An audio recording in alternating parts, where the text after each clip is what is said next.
No clips today. Just me is your intro on Thursday, April the 15th, the year of our Lord 2021.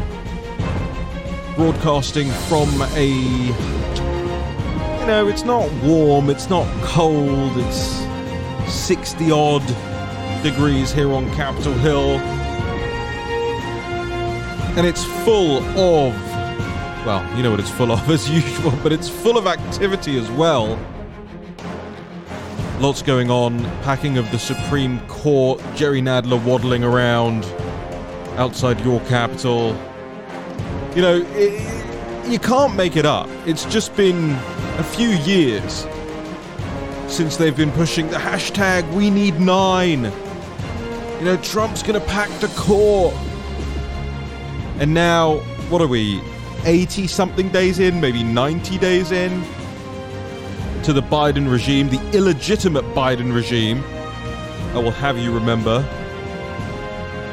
And of course, we're wagging the dog. Russia, Russia, Russia. Pack the courts. It's distraction. You're being distracted. While there is carnage on the southern border, the likes of which will fundamentally change your country forever. I'm Raheem, Kassam, editor-in-chief of the nationalpulse.com, and some breaking news this afternoon as we record this podcast is that the indefatigable James O'Keefe of the integral Project Veritas, integral to everything we do and know and believe to be true in real reporting, in real journalism, in real investigations. I've said it before, I've said it on camera, I've said it on the record that James O'Keefe has been an inspiration to me since I met him. I think it was 10 years ago now. And it's not just his dance moves, which are pretty good actually. But it's exactly what I said, right? I'm sort of tongue-in-cheek paraphrasing George Galloway when he referred to Saddam Hussein, but the indefatigability of James O'Keefe. You know, James O'Keefe isn't the type of guy who kind of wanders around Washington, D.C., trying to kind of power play and, you know, sticking his nose into political campaigns and races and all of that kind of thing. He just grinds away on the exposés day in and day out, right? Sometimes I like to think we have a younger female James O'Keefe on staff here at the National Pulse in the form of Natalie Winters. He's now banned. He's now suspended from Twitter. You know, 2 days after these huge, I mean, really world-changing in journalism. I have to tell you that much. People are talking about this all over the place. They won't let you know they're talking about it. People at CNN really don't want you to know that they're rattled by this, but I mean these earth-shattering exposés of people over at CNN admitting to pushing propaganda, admitting to fear-mongering, admitting to hyping COVID to put the fear of God into you, and of course admitting fake news stories about Donald Trump and Matt Gaetz and the whole rest of it. Just hot on the back of that, kills the 1 million follower account on Twitter of James O'Keefe. And I'm delighted to welcome into the program, into the podcast with me this afternoon, one of James's best friends and board members over at Project Veritas. Matthew Tyrmand joins us on the line now. Matthew, thank you for taking the time out this afternoon as news breaks. I wish I could say my pleasure, Raheem, but under the circumstances, beyond the normal of you and I being together, which is not always pleasurable, this is, some circumstances that are, quite a harbinger of worse things to come, and some of the themes that we've discussed ad infinitum, you, me, Steve Bannon, in War Room, the erosion of our freedoms and the free speech zone that America historically was. This is why we're talking right now, and it really is cause for concern. It's pretty frightening stuff. You and Boris Epstein. I mean, what is it with you balding Jewish guys who like to just rib me on my own shows? I don't. I don't get. I mean, you guys could be brothers, actually. Come to think about it. Oh no, I think we lost Matt there. Hang on, I'm going to try and reconnect with him. Matt, are you still there? Yeah, I'm hearing total feedback. Sorry, I lost you there for a second. Yeah, I think there's just some weird connection problem here on my end. Stick with me. I'll have to just ride this. We're trying to do this very quickly. I asked Matt 5 minutes before coming down here to record if he wanted to do it. Didn't do any setup, didn't do any levels, because I just want to make sure the world is aware of precisely what's going on right now. And all jokes aside, right? We like to rib each other. We're old friends like that. So on and so forth, right? Forget about it. Right now we don't have time for that, because there is something just it really hurts me, Matt, and I'm not even kidding, because James is somebody that we always look to. We look to for information, for guidance, for truth, and we respect just how far he's come, right? From walking around with a pimp cane and a fuzzy hat and all that back in the Acorn days, which is a big enough scoop in and of itself. But the seriousness, the scope, the size of the organization of Project Veritas over the years, I mean, it has become. You can't imagine an American political right without James O'Keefe and Project Veritas, but Twitter absolutely needs there to be an American right without Project Veritas and James O'Keefe. Yeah, no, it's you hit the nail on the head. I mean, Project Veritas has successfully infiltrated a corrupt and coercive oligarchy, and we can see the depth of the oligarchical behavior we exposed CNN.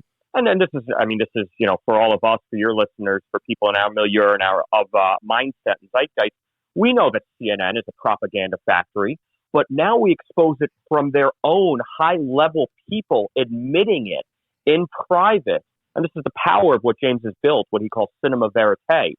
The old muckraking model. You go undercover and you get the truth, because obviously when the lights are on and the camera's rolling, they're not going to, those who are bad actors who are engaging in coercive acts and lying outrightly, they're not going to admit they're doing so. But when you can go undercover and get it, pull back the curtain, that's where it's so powerful and potent. And that's why it's such a threat to an oligarchy that works together to coerce and corrupt our society for their own self-interest, their own power hunger. And when you see, we expose CNN's lying and brazenness. They root up COVID deaths for ratings. They go after Matt Gaetz because it's on the agenda. He's a threat to their power, their hold, and their aspirations on total power. So they go after with anonymous sources. We've talked about this a lot. Andrew Cuomo, gone. 12 women come out of the woodwork, nothing. Now Matt Gaetz, no woman's come out of the woodwork. Nobody's been on record. And it's the leading story. Chris Cuomo, his brother was under fire. Now he gets to report on an ideological enemy with anonymous sources, manufactured nonsense to coerce a narrative. And we pull the curtain back on that. So Twitter runs interference for their aides in the same sort of power struggle along ideological lines. It's disgusting. The American people are certainly angry with it. I personally believe this CNN, we talked a few months ago. I thought the biggest thing Project Veritas ever uncovered was the Somali voter fraud in Minneapolis that we all knew was going on for the last generation. And we pull back the curtain on it, and then we watch the media cover it up and say, we were lying and making it up, so we're actually suing the New York Times over that. Well, this is even bigger, because think about how many 20 and 30-somethings have been swallowing leftist pablum, hook, line, and sinker from the academy, from the media. But they're not so far gone, like their 40 and 50 and 60-year-old hard leftists, that if we pull back the curtain, they might not rethink it and say, shoot, my eyes have been lying to me, or my ears, they've been lying to me, and now I see there's an alternative reality that is demonstrable. And that red pills people. That changes their mind, opens their eyes, and that's why this is so mission critical to them. Twitter, Facebook, big media, big tech, those who are pushing this entire ideological paradigm of oligopolistic control of an establishment that doesn't really care about the working man, that doesn't care about the damage that's done when borders are broken down, especially in the southern border. It doesn't care about cops being shot and gang wars in cities like Chicago. Everything is as CNN said, a BLM narrative. We don't focus on black men killing Asians or hurting Asians or attacking. We only focus on the white. doing that because it's a narrative that we're pushing, because we want to help BLM. There's no coverage of the BLM head who has bought houses with these BLM ill-gotten gains and donations and corporate shakedowns. So the selective narration and misdirection, the fraud that's being perpetrated on society that the Fourth Estate is supposed to protect against, but has become a part of. We uncover that, and so what does big tech do? It runs into hyper overdrive with a flimsy excuse that James has just announced. We've just been talking about this the last hour at TV. We're launching a lawsuit against Twitter because they said that we operated fake accounts. Yeah. Hang on. Because I just want to. You and I are in the weeds on this, and rightly so. Let's kind of state some of the things that have been going on over the last day for the listeners who have ordinary lives, and I don't expect to necessarily keep up, and good for those that do, but necessarily keep up with every single thing. Let me try and play here. Let me try and bring in one of these clips that you guys released today from Charlie Chester, the CNN technical director here. They just leave it be. Why? I don't know. You can shape an entire people's perception about anything on how you do it, right? How do you do that? Just by forcing a story to help your platform. You can all of a sudden say coal is the future of energy. Well, that could be propaganda because who owns the company might have stake in coal mining. I doubt Charlie Chester will be the last employee we hear from at CNN. Stay tuned, America. So, Matt, that was just one of the latest ones that we've heard. Charlie Chester there sort of describing, again, he's very proud of this. He seems very proud of this and very au fait with it, of how you force a story and how you propagandize and how you sell fear. And over the last couple of days, you've dripped lots of different clips like that. As we've discussed, the Gates one, the one about Trump losing the election because of CNN, the one about COVID-19 and the numbers. I mean, he really dropped the head of the network, Jeff Zucker, in it, didn't he? He said, he calls up and tells us to put the COVID deaths on the screens because that's what causes people, fear causes people to watch the news. It's an old saying, if it bleeds, it leads, and he actually said it, you can see the willfulness in the manipulation, the pride they take in it, and he admits it. When the camera's not rolling, he's admit we run propaganda. Matt Gaetz is a threat to the Democratic agenda because he's a loud, vociferous, populist, nationalist conservative who supports Trump, and he gets traction. So we got to go get him, and they do. Zucker has a red phone that goes to the production room and talks, especially I'm sure during the primetime segments, what he wants to see. That is not the way real news should work. He's an executive, but he has a motive, and it's profit motive, and it's ideological motive. But what's maybe tertiary, even beyond that priority, is the motive to report news as news is a thing that should be reported. The Fourth Estate existed historically as our human civilization, Western civilization evolved to report as a responsibility in free democratic Western societies what is going on. And even if there's a differentiation in the editorial pages of different outlets, as long as this country has existed, there have been newspapers, and those who own the newspapers and the editorial staff, they had their biases. But there was a seriousness in goal to try and report the news and then opine on it in the editorial pages. And that, if you look at the case and that we're taking on versus the New York Times, we got past motion to dismiss, which is a massive milestone. It allows us to get discovery and start digging into their actual documentary proof, whether it's emails, conversations, whether they actually acted with malice. Let me bring you back onto that topic in just a second, because I just want to round off this little segment here and then ask you two more questions. One of those is on the New York Times, and the other is about this broader thing that's happening with Twitter today. But I just want to remind the audience of another of the clips that is out there that was just so brilliantly released by Project Veritas in the last day or so. Just take a listen to this. the network being like, there's nothing that you're doing right now that makes me want to stick. Put the numbers back up, because that's the most enticing thing that we have. So put it back up. So like things like that are constantly talked about. I mean, there's no such thing as unbiased news. Any reporter on CNN, what they're actually doing is they're telling the person what to say. It's always like leading them in a direction before they even open their mouth. And the only people that we will let on the air, for the most part, are people that have a proven track record of taking the bait. A proven track record of taking the bait. That explains a lot of CNN's gormless guests that they have on. And there, Charlie Chester is talking about all sorts of different things. He's talking about putting the COVID numbers back on the screen because they're enticing. He says there's no such thing as unbiased news. All of these different sort of insights into how the CNN operation works. Let me ask you this real quick. This isn't one of my two questions. This is sort of just a quick one. To your knowledge, is Charlie Chester still employed at CNN? We have no idea. Look, I mean, they always throw their troops under the bus because they really do believe in sort of a socialist ethos of one team, one dream. So they dispatch their inconveniences very, very quickly, much like the Soviets did in the Gulag. But you have to admit, he's a good soldier. He says what's exactly they're thinking and doing and has pride in it. So, I mean, he is certainly of their milieu. We don't know. We don't have any confirmation. All we know is he locked his LinkedIn or deleted his LinkedIn. It was up. Then it disappeared. But they're certainly not happy with him. We had hit CNN in the past in terms of exposed some of their people. We had an insider, Carrie Porch, who was contracted in DC as a production guy who showed a lot of stuff. We obviously got in there with the morning call. We were dialing in and taping the morning call, listening to their plotting to coerce the news cycle, not report on the news cycle. And then we had a guy named Steve Brusk who had behaved very inappropriately and managed to stay on until we exposed his behavior, and then he was canned.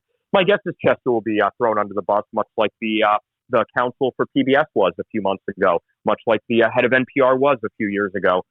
They disassemble their inconveniences very, very quickly.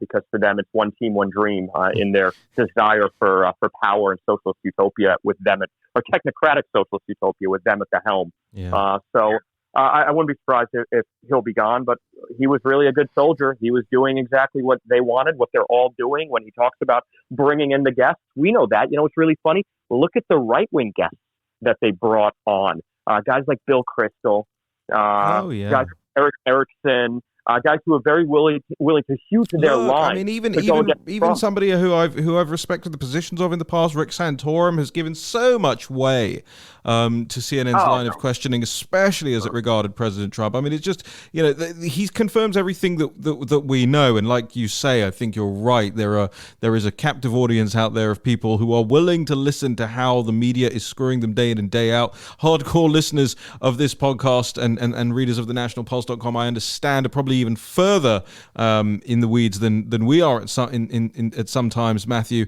But you hope that it can go beyond that. You hope that it can I can't say it now. Proliferate.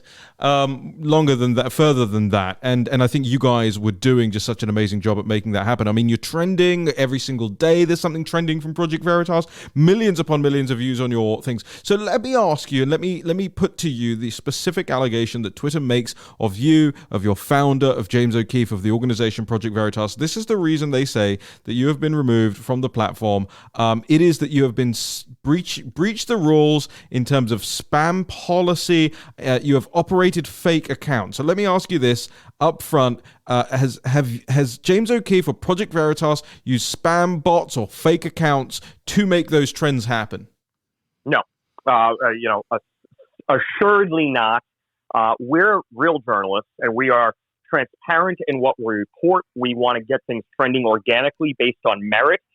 Look, they'll back into anything in the midst of the trench warfare over ideas that we're all in to technocratically exercise their guillotines. And this is a decapitation. Twitter's a very powerful mechanism for distributing news very quickly, distributing ideas very quickly.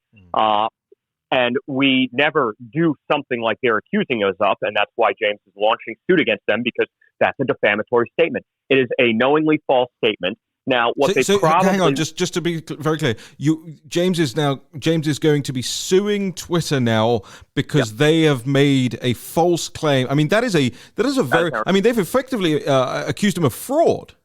Yeah, exactly right. Exactly right. And when the conversation, like they like to say, gets hijacked. Now, for them, hijacking is anything that they don't disagree with.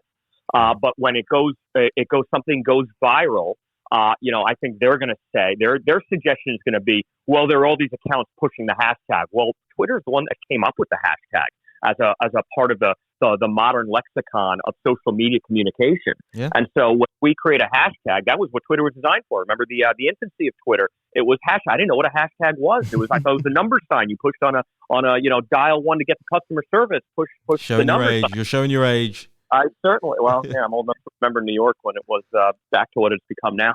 Pre-Giuliani. Well, you're old enough to remember New York being bad the first time.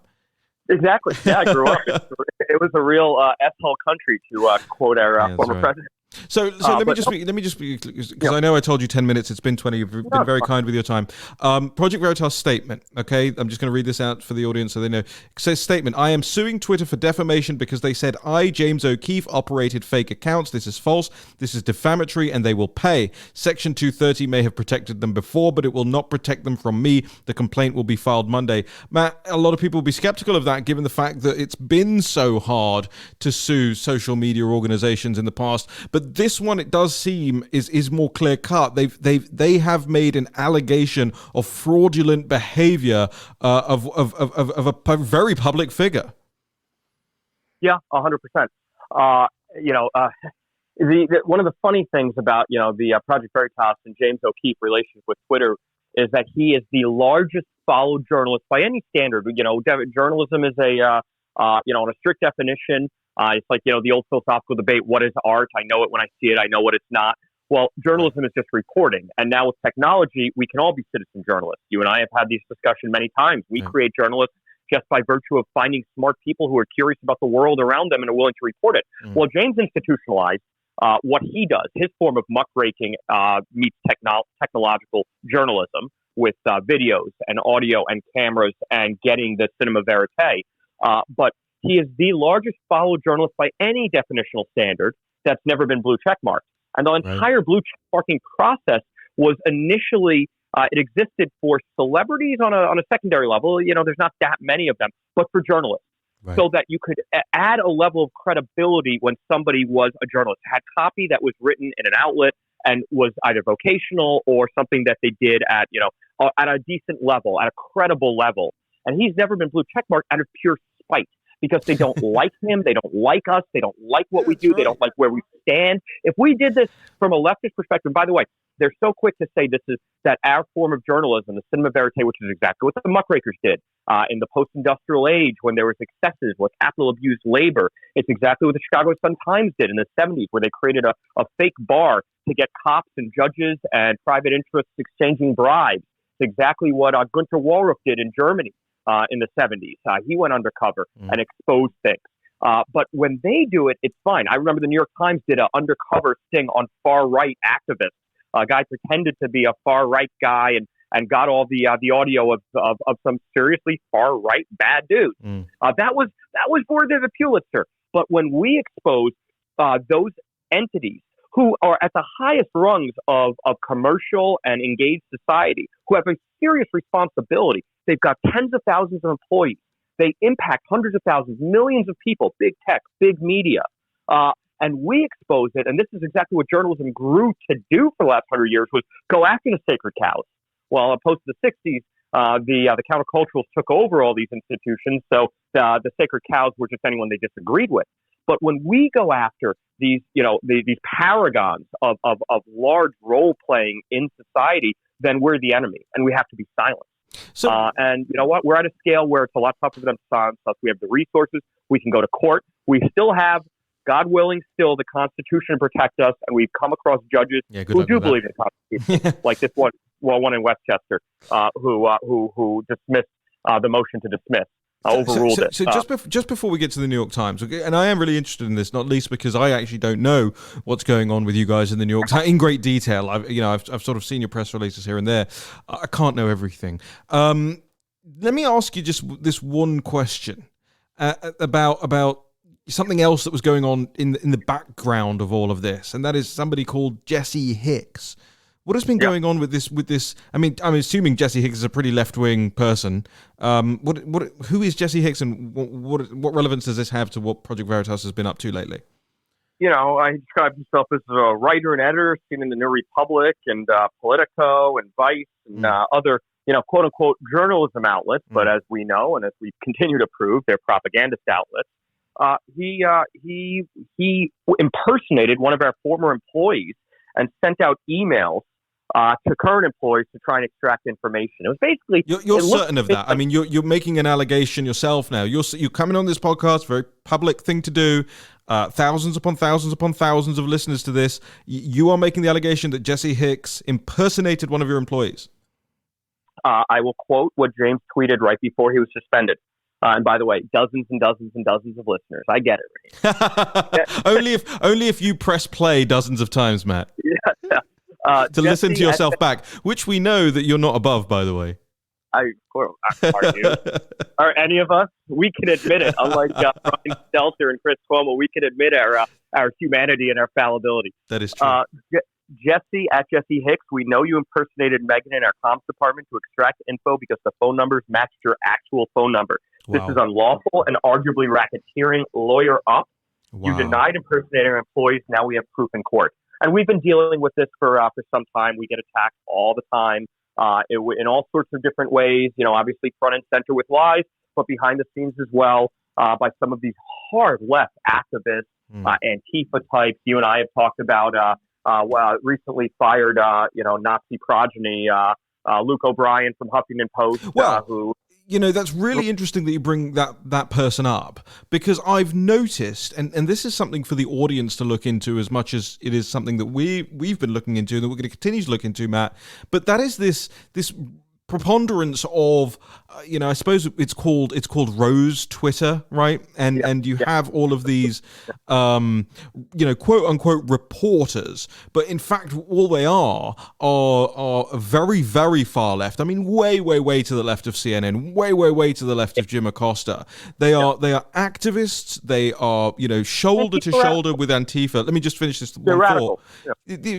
Totally. But they all put in their Twitter bios at WGA East, and that is the Writers Guild of America East. It appears to be a very, very hardline Marxist training ground. And I just noticed when I went to look at Jesse Hick's Twitter account, because we were just talking about Jesse Hicks, firstly, his verified Twitter account is locked, which, if you ask me... Today.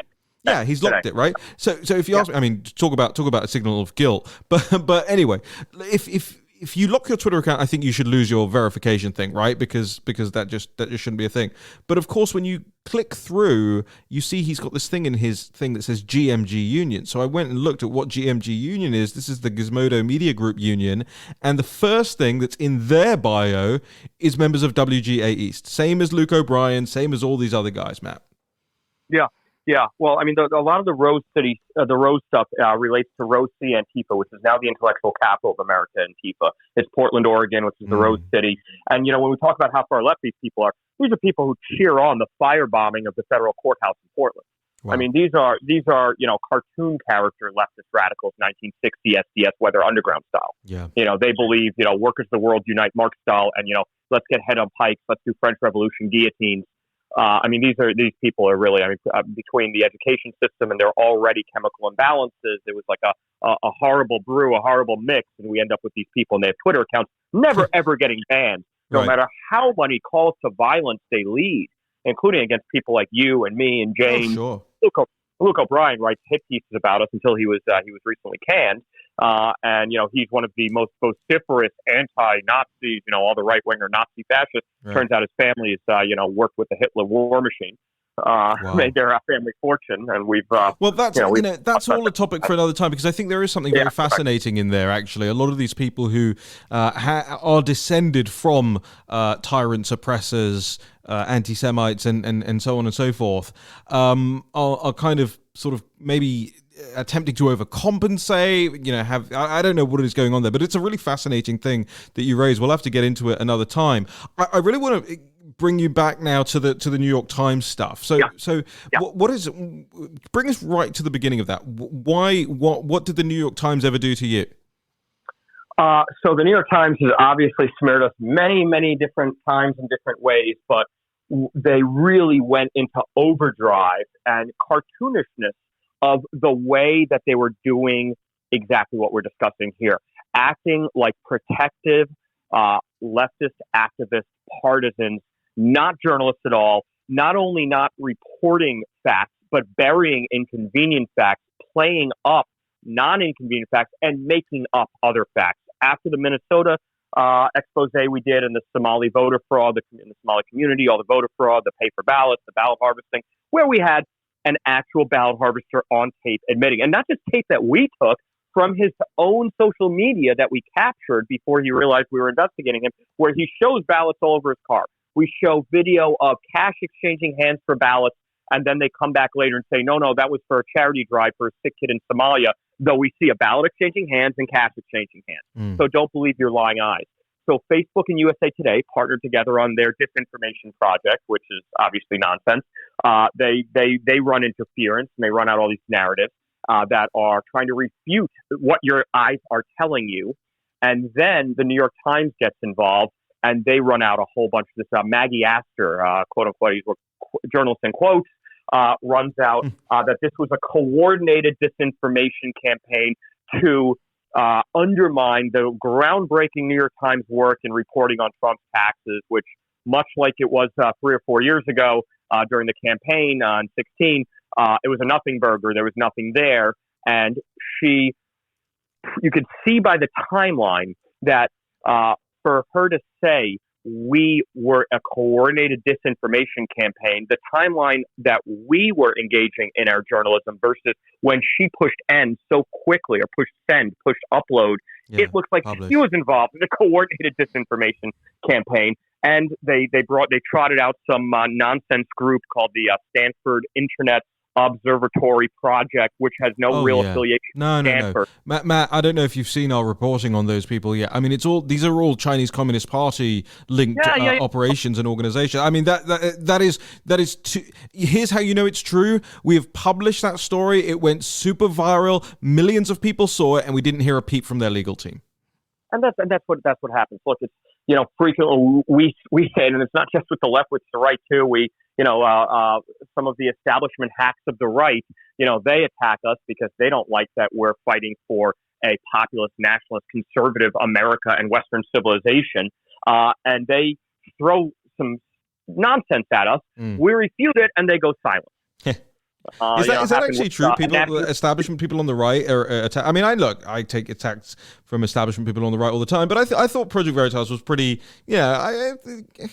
There's nothing that you guys do that could be perceived as offensive to the political establishment on the right? Yeah, I mean, you don't even weigh in against them, right? Yeah, well, what I'm saying is, give me some names. Tell that to Dan McLaughlin, who goes under @BaseballCrank on Twitter for National Review Online, which tells you a lot right there. The dying, bleeding, the bleats of a dying establishmentarian outlet. I mean, listen, hey, buddy, who was telling you this 4 or 5 years ago? I told you. My father and William F. Buckley were friends. National Review was a great for many years, and he'd be spinning because as establishment Greenwich as he was also a populist and an egalitarian. This is the guy who said, I'd rather be governed by the first 50 names in the Boston phone book than the Harvard faculty lounge. So NR has lost its way. He kicked out the Birchers. He went after, those who were violating the basic precepts of classical liberalism and conservatism, which is identity politics need not apply. We judge people based on the merit of their character and the content of their character, to paraphrase Martin Luther King. And so, seeing what NR's become as this, just dying, trying to hold on for dear life and maintain relevance I mean, they're not that far away from the Lincoln Project at times. It's absolutely really sad to see. Yeah. So yeah, you were right. You were right on that. I was hopeful it wouldn't be the case, but I'll eat crow on it. But we went after Dan McLaughlin yesterday because he attacked O'Keefe and said you've done nothing of relevance in since 2010. That's unbelievable. Like, that's unreal. Are you joking? Yeah. What have you done, Dan McLaughlin, for National Review?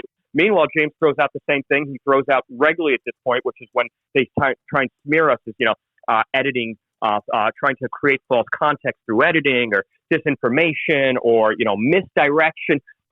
Find us an example. We'll give you $10,000. And I was on the phone with O'Keefe last night when we were looking at this nonsense. And I said, what? Don't just do $10,000 to you. $10,000 to a charity of your choice. Yeah.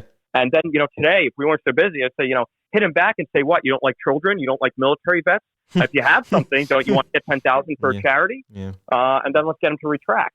Because these people are spinning nonsense and they're trying to remain relevant. That includes the right and the left. And it's sad. I mean, look at who goes on, like we discussed, look at who goes on CNN and then juxtapose it with our good friend Steve Cortez, who was pushed out of CNN for being effective because he didn't take the bait, because he fought back. Yeah. And it's really sad state of affairs. We've exposed a lot of it, and now we see the ramifications. They circle the wagons. There's no daylight between them. The monolith, the partisan, radical left establishment monolith gets together because it's one team, one dream. It's we need to fight our ideological opponents, not report the news, not offer a platform for free speech. That's just a sleeper cell. That's the sales pitch, but it's fraud. They're looking for ideological hegemony, and they're working together to obtain it. Yeah. And they're trying to silence guys like James O'Keefe. I'm shadow banned. You were suspended multiple times, and you've had purges of your following. Oh, yeah. This is just the hand we're dealt. And then they say build your own platform, and then they take off Parler. Yeah, so we're entering the anyway. Listen, let me ask you a question here. I mean, or actually, I'm not going to ask you any more questions. I'll ask you one more question in just a moment. But I just want to bring this to your attention here. It was very funny as you were speaking. I went and I pulled up the National Review's. It's their media kit, right? This is what they circulate to people saying, please advertise with us because we reach such an influential audience. And you go through their list of advertisers and it's Coke and Chevron and Boeing and Microsoft and Walmart and Google and AEI and Cato and Comcast. And it's all of these organizations, institutions, corporations that are routinely selling Americans out, selling the Constitution out, selling ballot integrity out. I mean, National Review is as much I guess on the other side as CNN is now, right? Yeah, I mean, maybe not as much as CNN, and they do have. Come on now, I was right the first time. I don't want to reduce things to the hyperbolic and the absurd. There's still some great writers. All you do. Sometimes. There's still some great writers in National. Andy McCarthy does it. He did a great job on Russia, on breaking down why this was fraudulent. And I love Andy. I love Andy as a human being, but again, just philosophically in the wrong place. A broken clock can be right twice a day, Matt, but just philosophically in the wrong place. I'm a classical liberal that believes in pluralism, so everyone can have their own outlets, but it's important to stand on I'm not saying we need to remove their outlet from them. I'm just saying they're doing that themselves. Matt, let me just close with you on this because we've gone very long. We've gone 40 minutes now, 4 times the amount of time. That I said, well, that's what you always do. I remember the first, I still remember having to listen to you give a speech in the British Parliament, which I think was supposed to be a 20-minute speech delivered in 1 time speed. And you actually ended up giving an hour and a half speech delivered at 3 times speed. It was one of the single worst experiences of my life. But then we went and had some drinks at the Churchill Arms. So at the Westminster Arms, correct? Westminster Arms, sorry. But let me just finish with this because I'm really fascinated as to how the organization works. There's no kayfabe going on here, ladies and gentlemen. I actually. Project Veritas runs a very, very tight ship, and they have to. They are constantly, as you've heard from Matthew today, and you've seen, constantly under fire. There are constantly people trying to infiltrate, fake credentials, screw them over. So they run a very tight ship to the point where even somebody like me, who's known James for 10 years, and Matt, I think we've known each other for 5 or 6 years now, maybe even longer. 9 years now. Oh, 2012 wow. 13 CPAC, yeah, and even you guys, like, I don't even come to you asking for hyper detail because I just know, right? You cannot run an effective organization by just gobbing off around town. So let me ask you this. How are you guys doing? Because you're under fire from everyone. You're getting sued and you're suing, and there's all these things. How are you guys doing for cash? And can the audience help at all? Look, it's a big organization. Our headcount's the highest it's ever been. Our active operations are the highest it's ever been. Our infrastructure is the most, complicated and deep, and working very, very well. We have every sort of mechanism that exists to distribute information, to protect our sources, to obtain content and footage. But look, the number one resource, and it's fungible, which is the good news, is cash, is donations. The more people donate, the more we can evolve and continue to have better operational security, have better equipment, have better distribution mechanisms. So I always encourage, there are a few organizations in the movement that really do something. They're not employment farms. There's a whole lot of employment farms in the movement, but there are a few, half a dozen or maybe 10 organizations that really do great work and fight, and they do it where all the money goes into the mission, not to just create employment farming. Yeah. I actually refuse to employ people for that very reason. Is that you start taking people on, and before you know it, you're literally just making money to keep those people. It just doesn't it doesn't work as a thing. That's why we keep it real tight here over at the National Pulse as well. I know you can give to Project Veritas using Bitcoin now. It's part of the Amazon Smile program. There's a Cash app. All the details are available. ProjectVeritas.com/donate. I highly recommend it. It's one of the very, very few organizations that I think, as Matt just explained, does actually spend their money effectively and doesn't. And by the way, I know that somebody recently tweeted, James O'Keefe makes a salary of $400,000. This is where the donors' money is going, and it turns out that that's one tiny percentage of how much money the organization's raising. But I replied to it and I said, listen, as far as I'm concerned, with all the good that James O'Keefe does for the movement and for truth in the country, he could be taking $1 million salary every year, and I would not care. Honestly, I wouldn't bat an eyelid. And I'm speaking as somebody who has hit that donate button, right?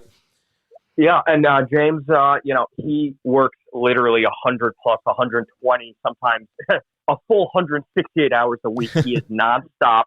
He is incredibly underpaid, but we're very cognizant of running a nonprofit and an entity that exists to service the donors. If you think about it, somebody like James O'Keefe could have gone into any industry he wanted it and probably been a multi-billionaire by now, right? But he has dedicated his life to the truth, and I just think who are these petty people who go, $400,000? I literally, I understand that that's a lot of money, but if you understand what goes into running an organization like that, how much your private life is always under attack, how much you have to have security to go everywhere, all of this stuff. It's like Nigel Farage. People used to complain to me that Nigel Farage is living high on the hog on his fancy MEP salary in Brussels. They didn't realize that by the time you pay for your private security and to have your house firebomb proofed and all of that stuff, that money is gone. Like, you have to have a driver because you can't get on public transport if you're Nigel Farage.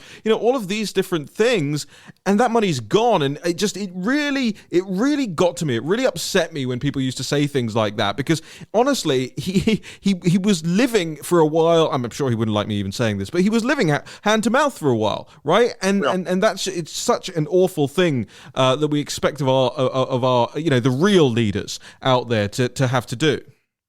Yeah, no. I mean, look, he was a city guy. He was a broker. He was on Wall Street in London, and he left to fight for Brexit over the course of 30 years.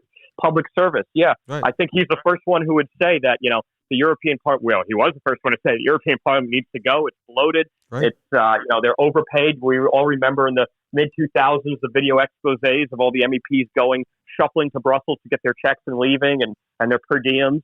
Yeah. But he made a choice to serve the mission that he valued and his ideology and fight the good fight in the public policy and politics realm.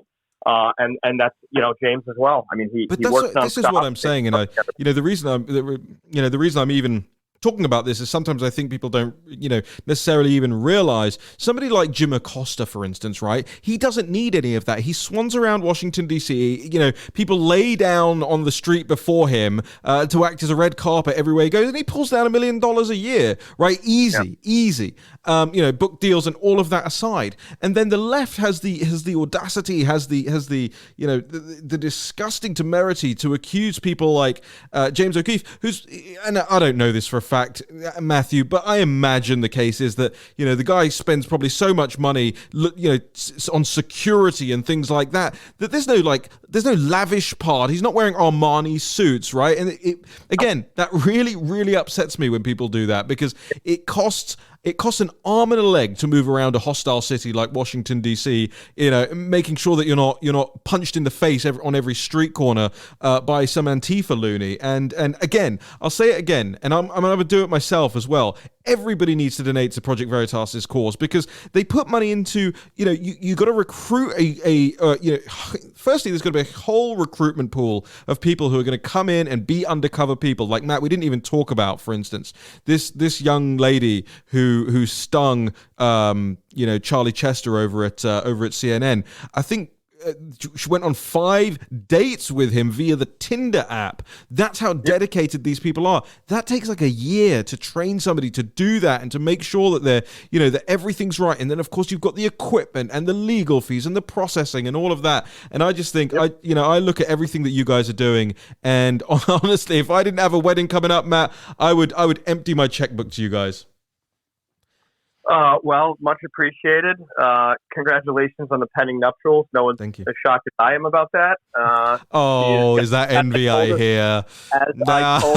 You're going to be the only single guy in the room at these events now. As I said when I first met her, I said you have the patience of a saint, and she was said, but he's a saint with a So for the listening audience here, you have to understand that Matthew and I have been to a lot of things, a lot of these events and fundraisers and conferences and all of that. And for a long time, we were the two single men in the room. So Matt, I can hear in your voice what's happening here.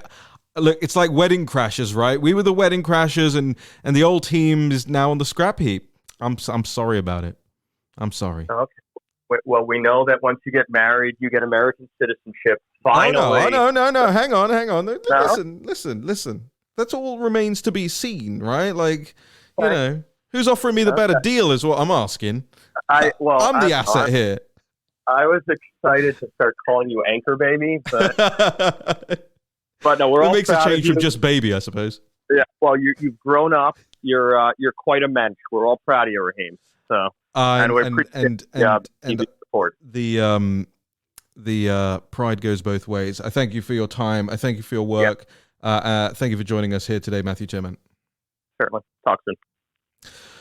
Well, that went a lot longer than I expected it to go, but there is just such a. Okay, this is how it is. Project Veritas is fundamental. It's fundamental. I have no stake in that organization. I don't own part of it. I'm not on the board.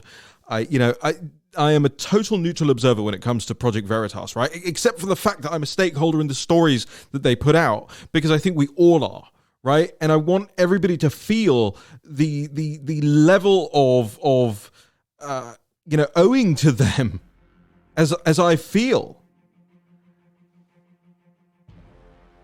I've seen how much incoming these people take, and I've taken 50% of what these guys have taken over the course of their careers. And if you can help them, help them. If you can't, I get it too.